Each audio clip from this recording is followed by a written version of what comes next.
kami. Layakkan kami di hadapan-Mu ya Bapa. Jadikan ruangan ini menjadi ruang Maha Kudus-Mu, di mana Bapa hadir bersama Tuhan kami Yesus Kristus melalui Roh-Mu yang kudus. Sungguh kami membutuhkan Tuhan berbicara kepada kami. Beri kami pengajaran dari-Mu, ya Tuhan, melalui pelayan-Mu, melalui hamba-Mu ini.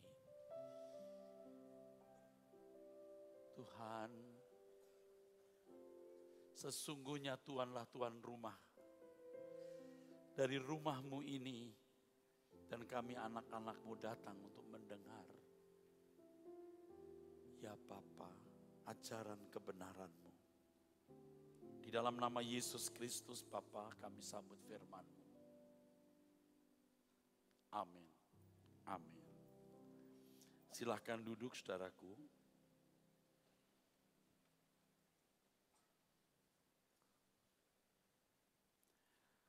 Bapak, Ibu, saudaraku sekalian, kualitas hidup seseorang, kualitas hidup kerohanian, kualitas hidup moral dan mental seseorang sangat ditentukan oleh way of thinking-nya. Way of thinking-nya atau mindset-nya.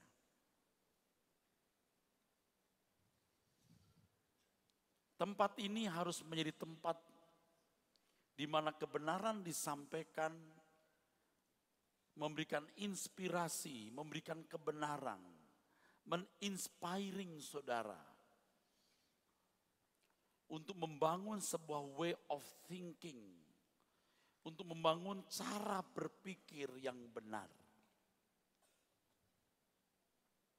Itulah sebabnya Bapak Ibu, kalau hari Minggu harus menjadi prime time kita datang ke gereja seperti ini. Jangan membiasakan diri mengalahkan acara gereja seperti ini, saudara. Kalau saudara harus pergi ke orang kawin, Anda harus berkunjung ke keluarga, ke gereja dulu.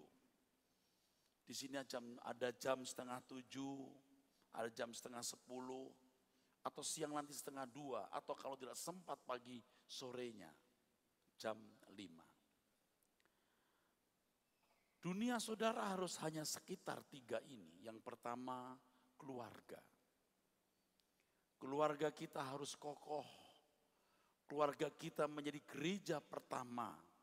Keluarga kita menjadi komunitas di mana setiap anggotanya dipersiapkan untuk masuk langit baru, bumi baru, kerajaan surga, kehidupan yang lebih baik. Yang kedua, dunia kita adalah nafkah. Bagaimana kita mencari nafkah, bertanggung jawab untuk memaksimalkan potensi dan menggunakan potensi ini untuk kehidupan fisik atau jasmani kita. Yang ketiga, gereja. Tidak ada salahnya saudara ke gereja hari Minggu beberapa kali. Tidak ada salahnya. Apalagi kalau khotbah pertama, kedua, ketiga, keempat beda. Tidak terbeli. Time is grace. Waktu itu anugerah. Jadi kalau ada kegiatan yang tidak membuat keluarga kita kokoh, kalau ada kegiatan yang tidak membuat kita memperoleh uang, kalau ada kegiatan yang tidak membuat rohani kita bertumbuh, jangan lakukan. Jangan lakukan. Nah, hari ini saudara kita mau belajar satu kebenaran yang kiranya bisa merubah way of thinking kita. Bapak, Ibu, saudara-saudaraku yang dikasihi Tuhan Yesus.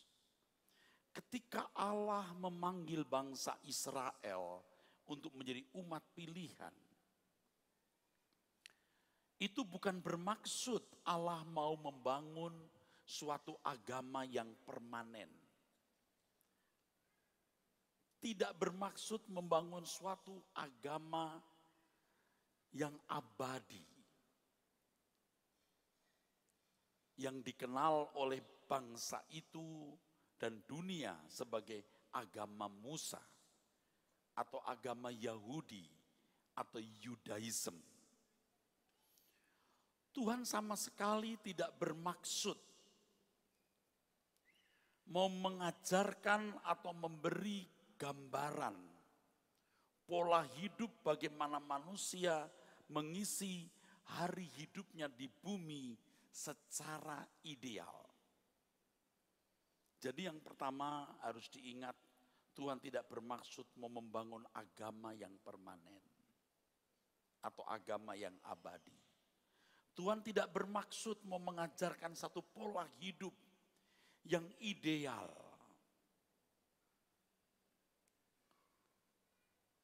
Bangsa Israel hanya menjadi sarana di mana Allah mewariskan pengenalan akan dirinya kepada manusia dalam keterkaitannya dengan Mesias yang akan dihadirkan melalui bangsa itu.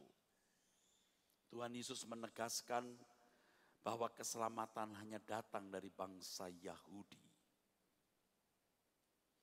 Jadi Allah memperkenalkan dirinya, kodratnya melalui sejarah bangsa itu. Dan melalui bangsa itu Allah menghadirkan juru selamat satu-satunya. Jadi bangsa Israel tersebut hanya menjadi sarana atau saluran Allah menyediakan keselamatan bagi umat manusia. Di mana di dalam keselamatan tersebut ada tuntunan secara ideal. Bagaimana manusia harus mengisi hari hidupnya. Bagaimana manusia harus menjalani jalan hidupnya. Yang walaupun kemudian oleh karena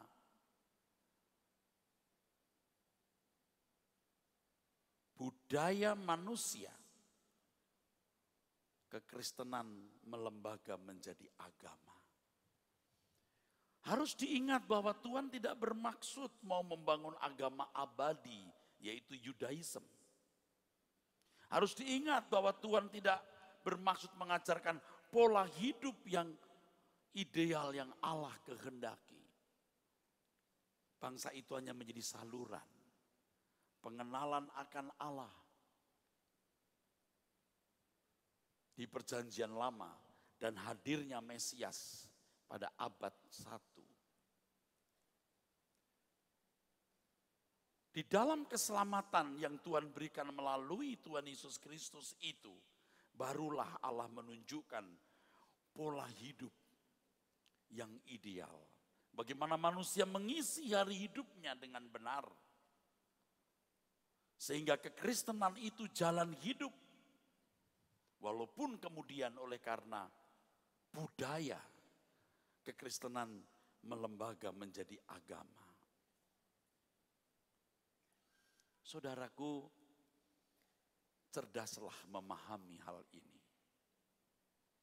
Banyak orang Kristen salah memahami maksud Tuhan memanggil bangsa Israel menjadi umat pilihan. Banyak orang Kristen berpikir bahwa cara hidup bangsa Israel sebagai umat pilihan adalah pola hidup dan gaya hidup orang percaya yang beragama Kristen. Harus diingat, bangsa itu hanya sarana, di mana mereka memiliki sejarah tindakan-tindakan Tuhan di masa lalu, pengenalan akan Allah. Dalam kaitannya dari bangsa itu akan lahir Mesias. Setelah lahir Mesias, setelah ada juru selamat, maka barulah ada pola hidup ideal yang Tuhan kehendaki untuk manusia kenakan. Jadi kita tidak boleh terjebak dengan gaya hidup pola berpikir bangsa Israel. Hari ini banyak orang Kristen salah mengerti. Dan yang paling menyedihkan kalau pendeta, pembicara, berkhotbah seakan-akan gaya hidup, pola hidup bangsa Israel bisa diadopsi dalam hidup orang Kristen. Seakan-akan kehidupan orang Kristen yang adalah umat pilihan Allah perjanjian baru bisa sama atau disejajarkan dengan umat pilihan Allah di perjanjian lama. Bangsa Israel hanya sarana, bridging, jembatan. Walaupun tentu dari sejarah bangsa itu kita bisa menemukan kebijaksanaan tindakan-tindakan Allah yang luar biasa. Jadi kalau Tuhan Yesus berkata kamu harus sempurna seperti Bapa. Dalam perjalanan kehidupan bangsa Israel yang kita contoh bukan bangsa Israelnya. Tindakan Allah Bapa. Kamu harus sempurna seperti Bapa. Yang dicontoh Allah dengan segala tindakan yang sempurna. Bukan keagamaan. Bukan keagamaan. Bukan keagamaan bangsa Yahudi, saudaraku. Saya sudah sering mendengar orang berkhotbah mengadopsi gaya hidup bangsa Israel seakan-akan bisa dikenakan untuk hidup orang Kristen. Saya tidak katakan salah, tetapi itu merosot. Kelihatannya mengandung pelajaran-pelajaran yang berharga, betul berharga, tapi sebenarnya tidak akan jauh beda dengan para motivator dunia hari ini. Sedangkan gaya hidup yang harus dikenakan orang percaya, itu gaya hidup yang dikenakan Tuhan Yesus.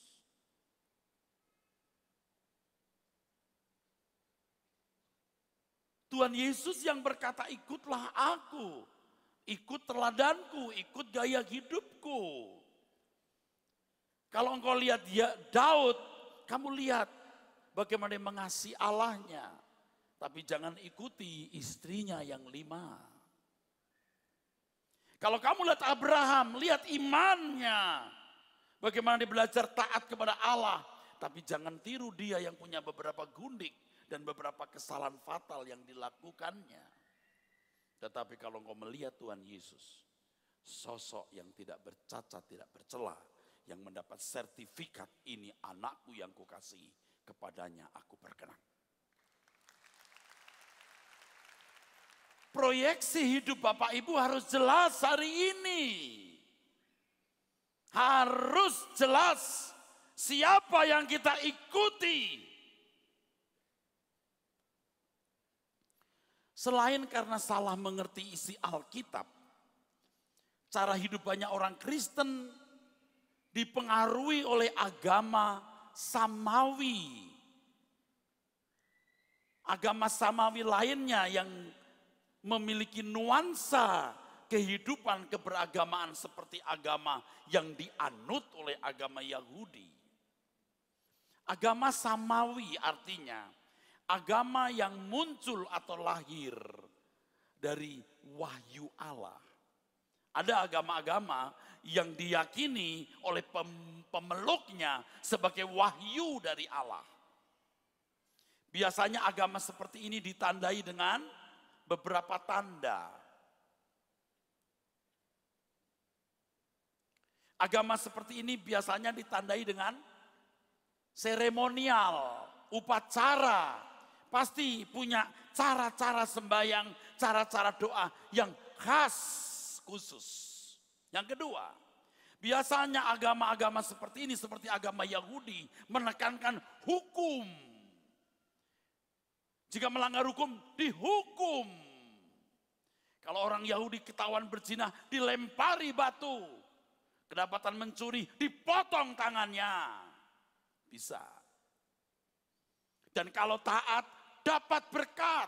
Tidak taat, dapat laknat. Makanya kalau bangsa Israel sudah tidak taat kepada Allah Yahweh, maka didatangkan belalang-belalang pelahap yang merusak tanaman bisnis agraria mereka. 3. Biasanya agama samawi ditandai dengan peran tokoh yang menonjol. Seakan-akan umat tidak bisa bertemu langsung dengan Allahnya kecuali melalui imam-imam atau tokoh-tokoh agamanya. Dan pada kenyataannya, saudaraku sekalian, memang agama-agama samawi di dunia ini berakar pada agama Yahudi. Agama Yahudi satu-satunya bangsa, satu-satunya agama dari bangsa yang memiliki pengenalan akan Allah. Kisah penciptaan langit dan bumi, kisah Nabi Nuh, dan lain sebagainya termasuk kisah Abraham atau yang dikenal sebagai Ibrahim, hanya bisa didapatkan dari kitabnya orang Yahudi. Agama Yahudi sudah ada, saudaraku, 1500 tahun sebelum agama Kristen. Agama Yahudi sudah ada 2100 tahun sebelum ada agama Islam. Jadi 1500 tahun sebelum ada agama Kristen, agama Yahudi sudah ada. Agama Yahudi dulu 1500 tahun baru agama Kristen. 600 tahun kemudian, 700 tahun kemudian baru ada agama Islam. Agama-agama samawi mengisyaratkan bahwa Allah tidak menghendaki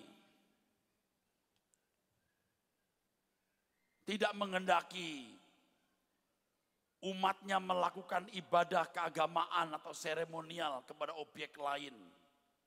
Harus kepada Allah yang menyukai bentuk-bentuk penyembahan, bentuk-bentuk ritual.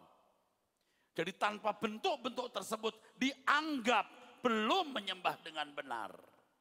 Jadi kalau kita baca Alkitab, kita melihat bagaimana Daniel memiliki jam-jam doa tertentu dan berkiblat ke Yerusalem. Setiap tahun sekali mereka pergi ke Yerusalem, disebut sebagai ziarah. Ini agama Yahudi, saudaraku. Jadi sebelum ada agama-agama samawi lainnya, agama Yahudi sudah mengenal yang namanya sembahyang sekian kali sehari berkiblat ke Yerusalem. Setiap tahun sekali harus datang ziarah ke Yerusalem. Jika umat melakukan hal-hal itu, maka berkat dicurahkan sebanyak-banyaknya. Allah melindungi umatnya. Lalu Allah membuat mereka bisa menikmati kenyamanan hidup di bumi ini. Di dalam keberagamaan dikesankan bahwa dunia ini disediakan Allah untuk dinikmati semaksimal mungkin. Di mana Allah menghendaki umatnya bahagia untuk bisa semaksimal mungkin menikmati dunia. Adapun surga itu dipandang sebagai upah. Surga dipandang sebagai pahala. Surga dipandang sebagai tambahan. Kalau Kristen tidak. Surga itu rumah kita, bukan pahala. Dunia bukan rumah kita. Kalau soal upah nanti grade atau jabatan dalam kerajaan Bapa di surga. Itu baru upah. Surga bukan upah. Heaven is our own home. Kita bukan hanya dilemparkan begitu saja ke surga kalau kita mati. Tapi kita jalan menuju surga sejak kita di dunia ini. Kita bukan hanya untuk mentaati hukum. Tapi kita harus mengenal Tuhan dan bersentuhan setiap hari. Sehingga kita bisa mengerti yang Dia kehendaki. Bukan hanya tidak berzina, tidak mencuri dan bermoral baik. Kristen tidak memiliki hukum-hukum yang mengatur tata cara kehidupan secara praktis. Tapi orang Kristen harus memiliki pikiran perasaan Allah. Segala tindakannya sesuai dengan pikiran perasaan Allah.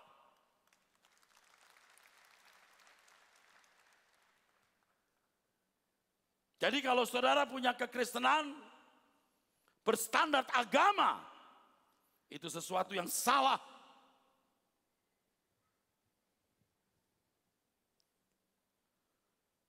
Disinilah way of thinking saudara harus diubah.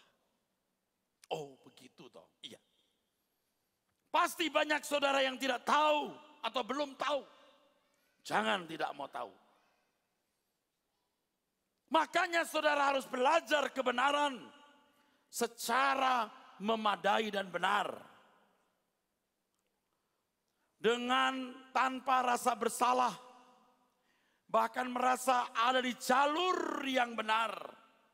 Banyak orang Kristen menjalani hidup kekristenannya dengan pola keberagamaan, agama-agama samawi pada umumnya. Kalau agama Yahudi dianggap sebagai pola ideal dari kehidupan manusia. Kalau agama Yahudi dianggap sebagai agama permanen, Tuhan Yesus tidak memerangi agama itu.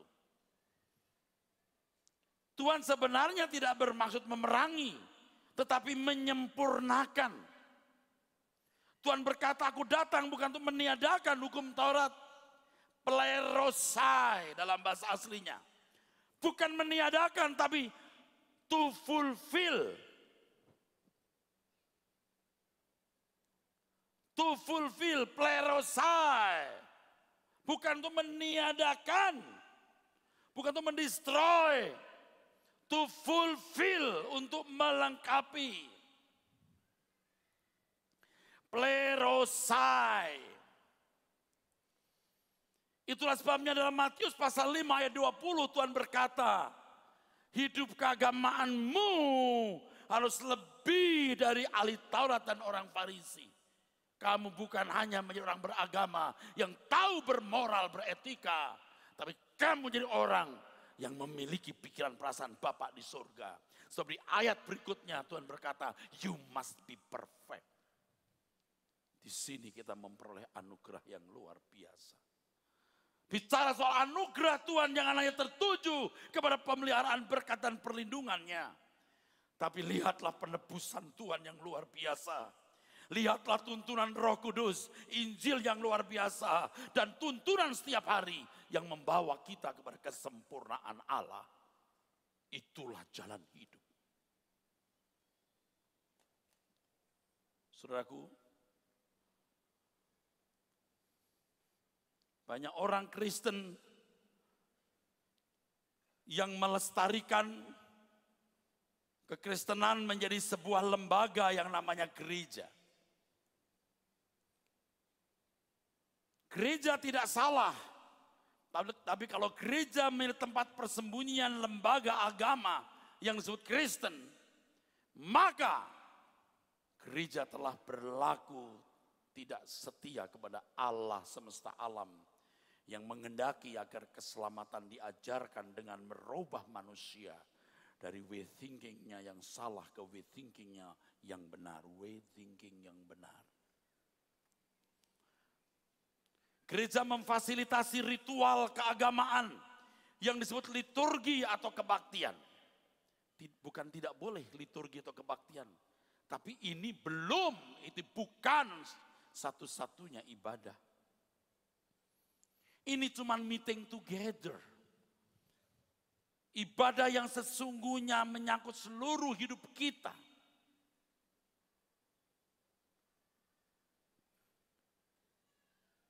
Offering yourself to God. Surrender yourself to God is what worship is all about. Artinya menyerahkan diri sepenuh kepada Tuhan. Itulah seluruh ibadahmu. Bukan hanya menyerahkan 2 jam waktu kita di gereja. Bahkan tidak cukup dengan jam-jam tertentu. Seperti Daniel yang menyembah Allah di jam-jam tertentu. Daniel tidak salah karena itu standar umat perjanjian lama. Tapi masuk perjanjian baru. Kita sudah mulai masuk kepada menyembah Allah dalam roh dan kebenaran. Mari kita beri tepuk tangan untuk kebenaran ini.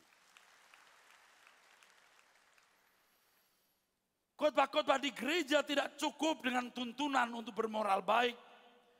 Sesuai hukum yang bangsa Israel tahu. Hukum yang bangsa Israel kenal. 10 perintah Allah itu, seputar itu. Nah cukup. Kalaupun berbicara mengenai kasih, kasih yang dimaksud sebenarnya bukan sekedar menolong orang miskin, memberi makan orang lapar, bukan hanya memberi pakaian orang yang telanjang. Kasih artinya segala tindakan yang selalu sesuai dengan pikiran dan perasaan Allah. Makanya dalam 1 Korintus 13, firman Tuhan mengatakan, walaupun seseorang memberikan seluruh hartanya, walaupun seseorang memberikan dirinya dibakar, tanpa kasih sia-sia. Bagaimana bisa? Sudah memberikan seluruh hartanya, sudah memberikan tubuhnya untuk membela orang dibakar. Kok bisa dilakukan tanpa kasih? Bisa. Sebab kasih itu bukan hanya tindakan yang baik, bahkan sangat baik.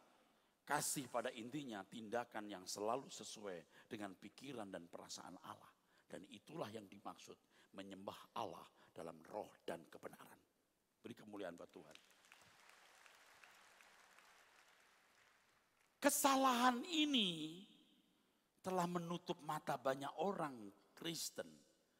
Sehingga mereka tidak mendengar, tidak mengenal Injil yang benar, tidak mengenal Injil yang orisinil yang diajarkan Tuhan Yesus. Tidak mengenal Injil yang sesungguhnya yang Tuhan ajarkan itu apa. Hanya karena orang khotbah dengan Alkitab, diambil ayat ini, diambil ayat itu. Tapi tidak mengerti sebenarnya apa maksud Allah di dalam keselamatan itu. Allah tidak bermaksud membuat agama permanen ketika memanggil Israel menjadi umat pilihan.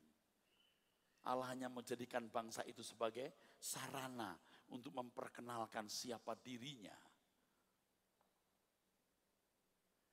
Dari bangsa itu akan lahir Mesias.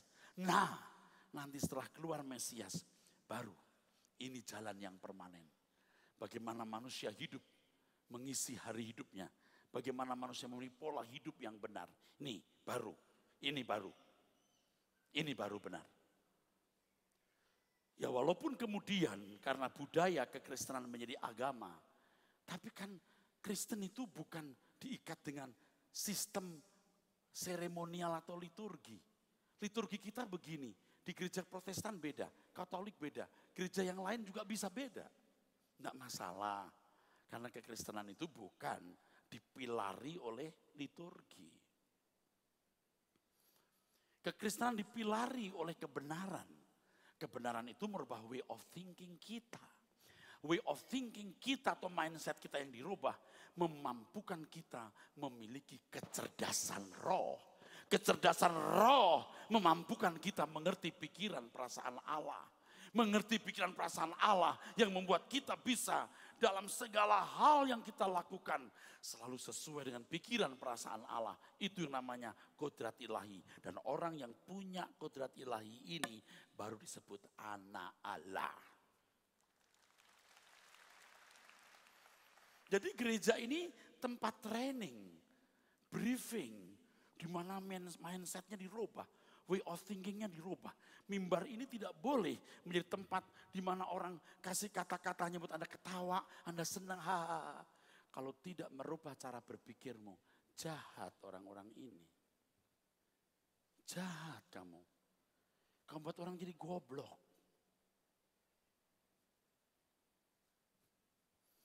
Apalagi malah mengarahkan orang beragama. Oh pokoknya kalau kita baik kita diberkati. Oh kalau kita taat kita diberkati. Rasul Paulus taat tetap tidak kaya. Memang waktu itu masa aniaya. Beda.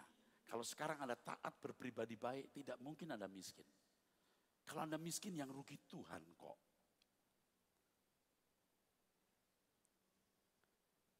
Jangan sampai Injil ditawarkan seperti alternatif atau sebagai alternatif lebih baik dibanding agama Yahudi atau agama-agama Samawi lainnya. Ingat agama Samawi, celestial, artinya agama yang diyakini wahyu dari Allah. Ya, biasanya cirinya apa tadi? ritual, punya seremonial ya. Yang kedua punya hukum dan janji berkat jasmani ya. Bumi ini memang diberikan untuk dinikmati ya. Surga itu upah, beda kita beda sekali. Ciri yang ketiga, peran pemimpin, peran tokoh agamanya pasti menonjol. Bukan tidak boleh berperan, harus berperan. Tapi tokoh agama tidak bisa menjadi mediator antara Allah dan manusia. Karena mediator kita, pengantara kita cuma satu. Yang mulia Tuhan kita Yesus Kristus. Oke, boleh tepuk tangan. Kalau Kristen saudaraku sekalian, beda. Seremonial kita bukan dalam bentuk upacara. Seremonial kita sikap batin yang kita terjemahkan dalam seluruh tindakan dan perbuatan. Menyangkut yang kedua, hukum. Kita memiliki pikiran perasaan Allah. Karena firman Tuhan mengatakan miliki pikiran perasaan Kristus. Yang ketiga, peran tokoh. Dibutuhkan gembala sidang, amin. Dibutuhkan pembicara, ya. Tapi setiap saudara harus memiliki satu usaha untuk bertemu dengan Tuhan setiap hari. Sehingga saudara bisa mengerti apa yang Tuhan kehendaki dalam hidupmu, dalam segala hal. Satu hari ketika kita bertemu muka dengan Tuhan Yesus. Kita bisa mencium kakinya dan berkata, Tuhan, aku sudah memenuhi apa yang Tuhan kehendaki harus kupenuhi dalam hidupku. Aku tahu kenapa aku jadi pria. Aku tahu kenapa aku lahir dari suku ini. Aku tahu kenapa aku harus tinggal di sini. Aku mengerti kenapa aku punya kebisaan potensi seperti ini. Aku telah penuhi semua yang kau rancangkan dalam hidupku untuk kemuliaan-Mu. Kalau tidak demikian, Anda belum menemukan pelayanan yang benar. Itu pelayanan, the real ministry like this. Bukan hanya khotbah dan aktif di gereja. Tapi saudara menemukan apa yang Tuhan kehendaki untuk saudara lakukan dalam hidup saudara setiap hari dalam segala hal yang saudara lakukan. Makanya way of thinking kita harus dirubah. Way of thinking kita, mindset kita. Seperti yang tadi saya katakan saudaraku sekalian. Menentukan kualitas saudara. Gereja yang khotbahnya bagus. Benar maksudnya. Jemaatnya pasti berkualitas. Gereja yang hanya untuk seremonial, kebaktian-kebaktian. Suatu hari saudaraku sekalian akan ditinggalkan jemaat. Jenuh. Kita berdoa agar gereja ini menjadi gereja di mana kebenaran diajarkan dan jemaat dipersiapkan menjadi orang-orang unggulan di mata Allah. Attractive to God, not attractive to others. Attractive to God, menarik di hadapan Allah karena menjadi orang-orang yang berkenan di hadapan Tuhan.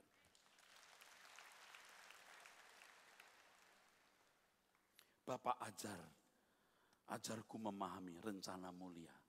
Bapak inginkan aku menjadi rancangan semula.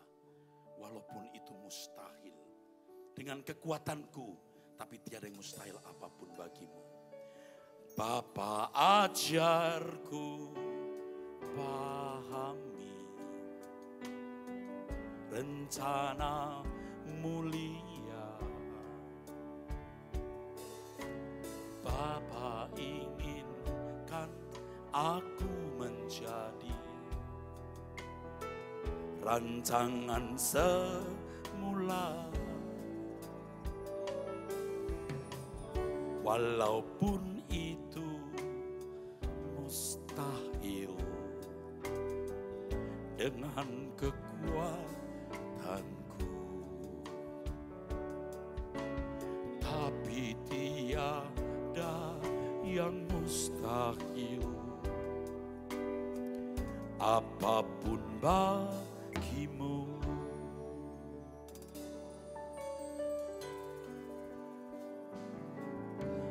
Bapa ajarku pahami rencanamu mulia. Bapa inginkan aku menjadi semula. Walaupun itu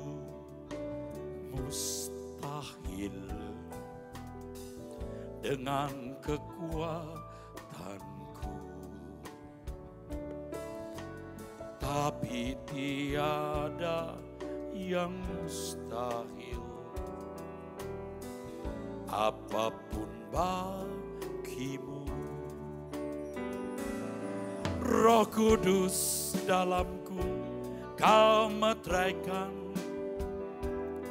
pimpin ke dalam seluruh kebenaran. Kuasa firman-Mu membuka mataku agar aku mengerti kehendak-Mu. Dalam segala hal Bapakku turut bekerja supaya aku jadi sempurna. Roh Kudus dalamku, Kau meteraikan, pimpin ke dalam seluruh kebenaran. Kuasa firman-Mu membuka mataku agar aku dapat mengerti kehendak-Mu. Dalam segala hal Bapakku turut bekerja supaya aku jadi sempurna. Boleh kalau tepuk tangan Tuhan Yesus yuk, mari bagi Tuhan. Di perjanjian lama saudara, tidak pernah Allah menaruh Roh Kudus secara permanen menjadi meterai. Meterai itu distempelkan. Dalam bahasa Inggris to seal. Dalam bahasa Yunaninya esfragistete, melekat. Esfragistete.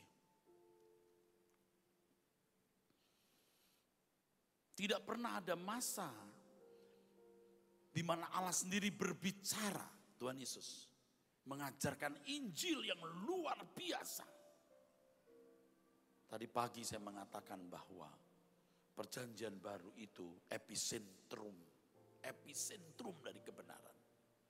Jadi jangan main pungut ayat perjanjian lama lalu mengenakan dalam hidup orang Kristen secara sembarangan. Maknanya bisa diambil, tapi standarnya tetap Tuhan Yesus. Tidak pernah ada masa di mana Allah melalui Roh-Nya bekerja dalam segala hal untuk membuat kita sempurna.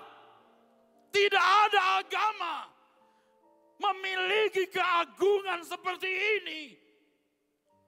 Ini untukku, ini untukmu. Jadikan hidupmu sekolah kehidupan. Jangan hanya beragama. Kenali temui Tuhanmu dan jalanlah terus di sisa umur hidupmu.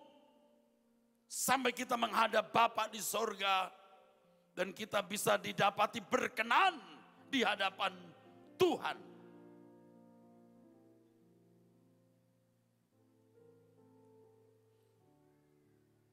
Makanya lagu ini, kalimat pertama tadi, Bapa, Bapa ajarku pahami rencana mulia. Bapa inginkan aku menjadi rancangan semula.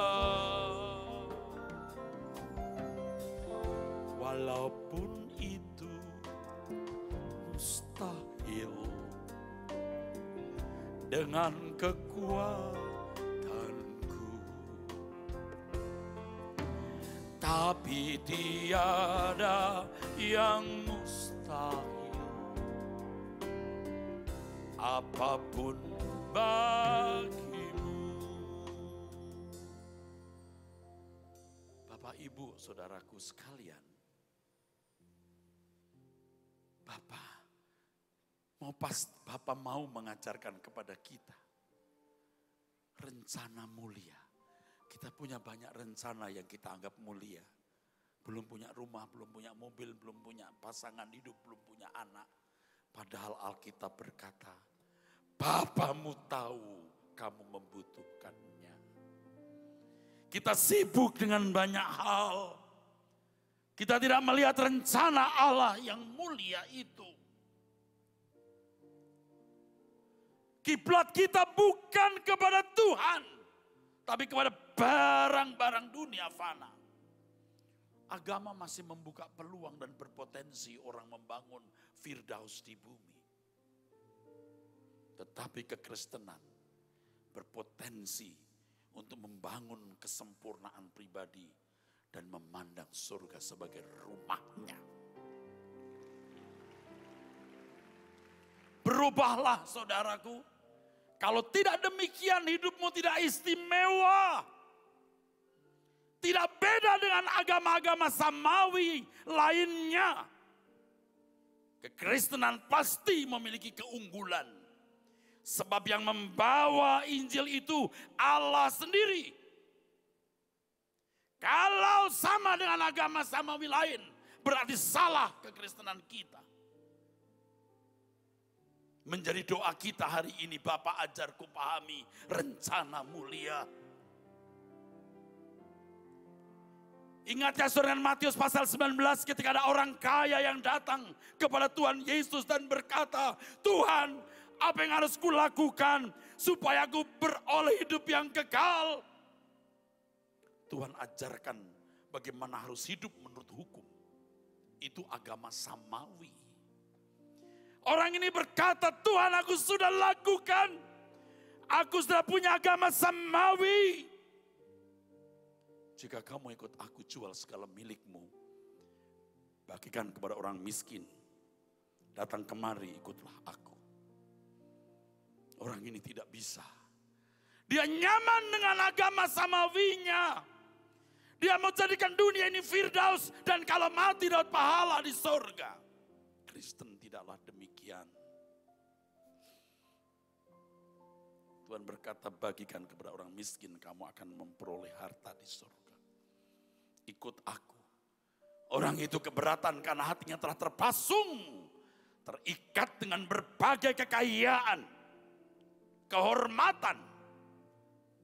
Dia pergi dengan sedih. Tuhan berkata, lebih mudah seekor unta masuk lubang jarum daripada orang kaya. Ini bukan berarti orang miskin lebih mudah masuk surga. Orang miskin yang ingin kaya juga sukar masuk surga. Apa kita salah Pak kaya? Sebenarnya ingin kaya pun salah. Enggak salah. Ingin kaya sebenarnya enggak salah kalau kekayaannya digunakan untuk Tuhan. Tapi kalau ingin kaya untuk kekayaan itu sendiri, itu yang namanya pengkhianatan. Dia pasti tidak menggunakan untuk Tuhan. Anda diberkati di sini. Dapat firman yang tidak bisa dibeli pakai uang. Anda tiap minggu diberkati dan dituntun ke surga. Kalau tidak menyisihkan uang untuk Tuhan, engkau salah. Bukan menyisakan, menyisihkan. Saya tidak disuruh oleh pimpinan di sini untuk mengatakan hal ini. Sisihkan 10%. Belajar memberi. Diberkati lebih-lebih dari itu. Pengurus pun juga. Tadi kami bicara-bicara. Kelola uang dengan jujur. Jangan untuk kepentingan keluarga. Hanya untuk kepentingan keluarga, untuk kepentingan organisasi. Atau untuk kekayaan individu. Harus semua untuk kepentingan Tuhan. Dan betapa besar kebutuhan gereja ini saudaraku.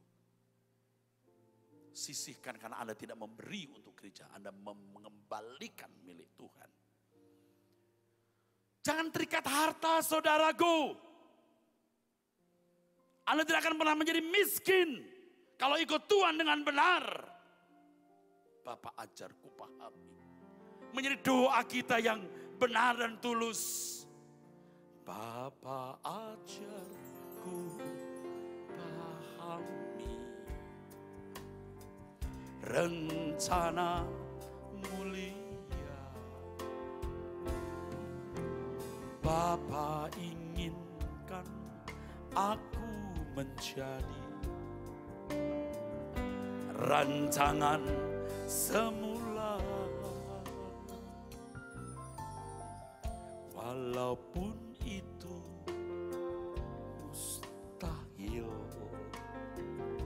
dengan kekuatanku.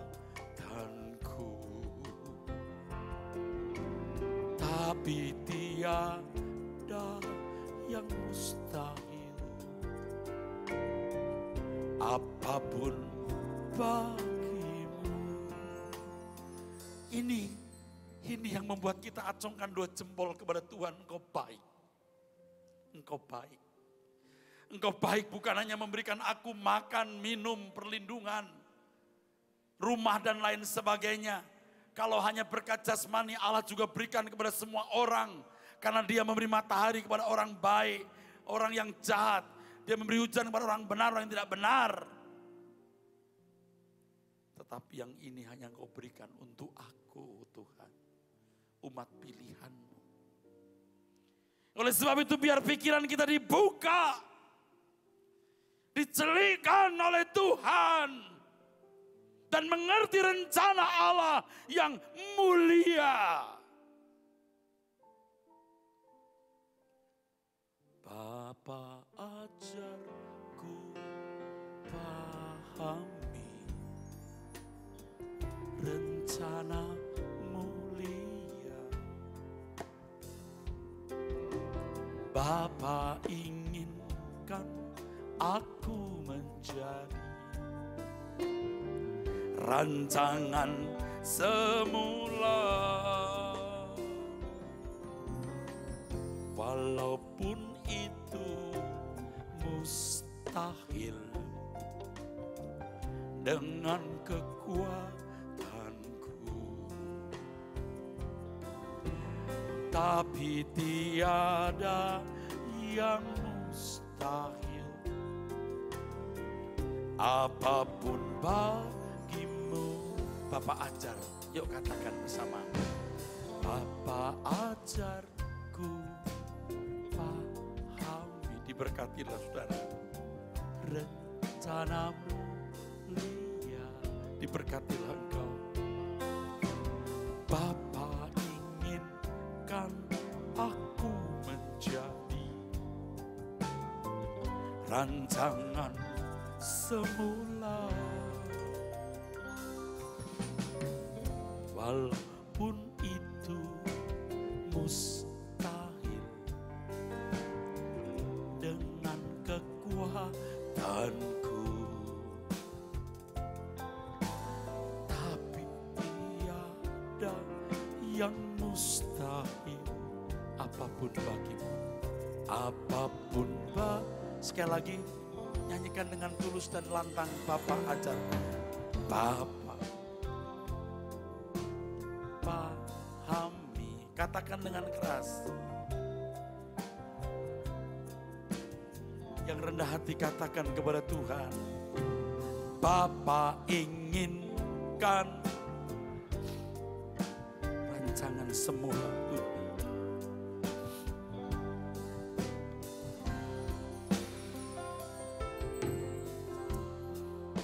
Itu mustahil dengan kekuatanku. Biar hatimu menjadi melimpah, mencintai Tuhan.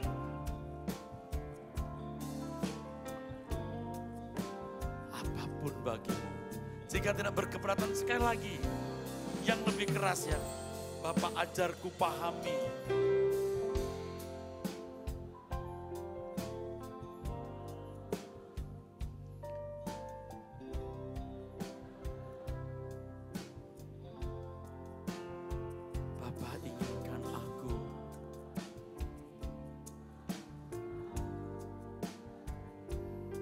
Rancangan semula. Yuk lebih keras dengan tegas katakan kepada Tuhan.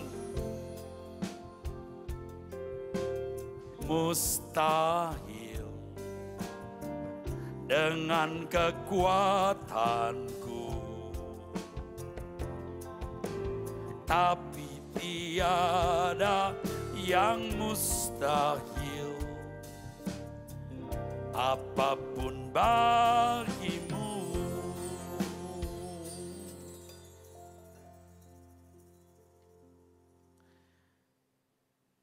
Ketika saudara menjalankan hidup kekristenan saudara dengan benar, terbangun urat syaraf kodrat ilahi day by day secara bertahap.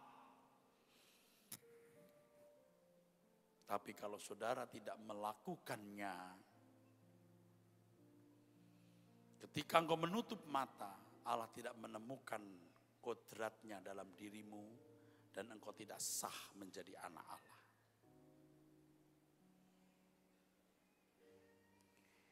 Jangan memahami Injil sebagai alternatif yang lebih baik dari agama-agama supaya kita diberkati Tuhan di bumi dan lebih mudah masuk surga.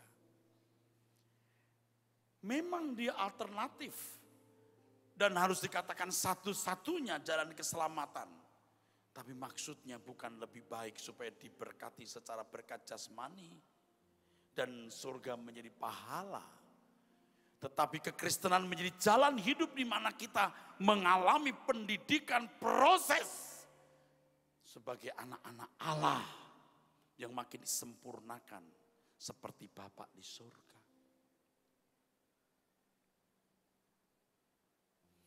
Jangan berpikir bahwa kalau jadi Kristen berarti menjadi anak Allah, maka akan memperoleh berkat dan perlindungan lebih baik dan menikmati hidup di bumi dengan lebih baik dan punya kepastian masuk surga karena percaya kepada Tuhan Yesus. Kelihatannya benar, tapi itu meleset. Dengan menjadi anak Allah kita dididik. Jangan lihat perlindungan berkatnya dulu, dididik. Kalau dalam Ibrani pasal 12, dihajar. Dalam teks aslinya artinya dipukul berkali-kali. Ibrani pasal 12 ayat 4, 5, 6, 7. Lalu memiliki satu keyakinan pasti masuk surga. Masuk surga bukan keyakinan. Masuk surga harus dirasakan sejak hidup di dunia. Memiliki kedekatan dengan Tuhan. Bukan meyakini, mengetahui dan merasakan kita pasti diterima di rumah Bapa.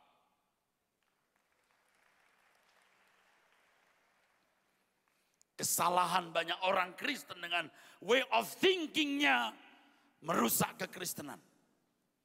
Sehingga mereka tidak pernah mengenal kebenaran. Mereka tidak mampu meninggalkan dunia dengan segala percintaannya. Tidak mampu menghayati dunia, bukan rumahnya. Tidak mampu menghayati surga. Ada tujuan hidup dan satu-satunya rumah kita. Dan pasti tidak memiliki gairah untuk mencapai kesucian dan kesempurnaan. Pasti tidak rela menyerahkan hidup sepenuhnya untuk Tuhan dan melayani Dia. Rusak. Tapi hari ini ketika kita mendengar firman ini, kita mau kembali kepada kekristenan yang orisinil. Kalau kita rendah hati, Tuhan akan membawa kita kepada kekristenan yang benar. Kita pasti diubahkan Tuhan. Amin.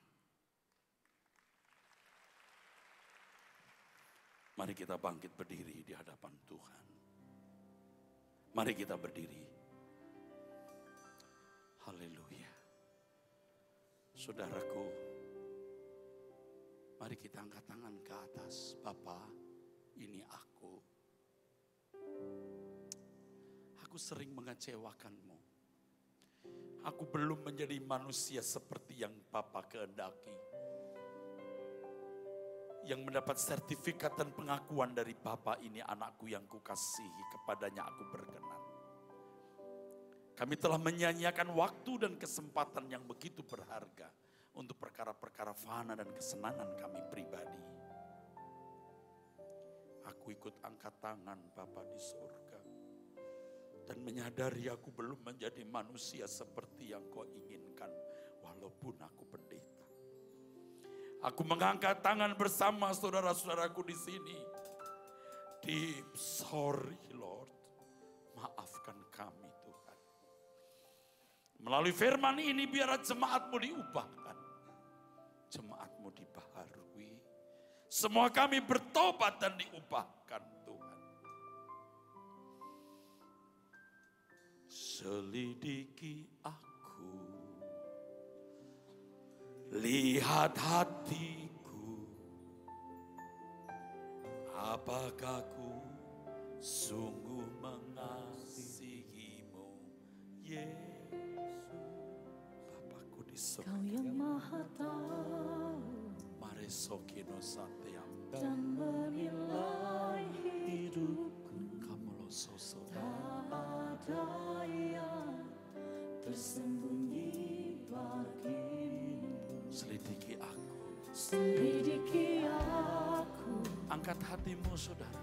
lihat hati. Biarlah siang ini ada hati-hati yang diubahkan Tuhan. Sungguh mengasihimu, Yesus. Ada orang-orang yang dilahirkan baru. Dan menilai Kasihan kalau engkau tidak masuk surga. Terbuang karena hidupmu tidak memenuhi standar kesucian Allah. Telah kulihat kebaikan. aku lihat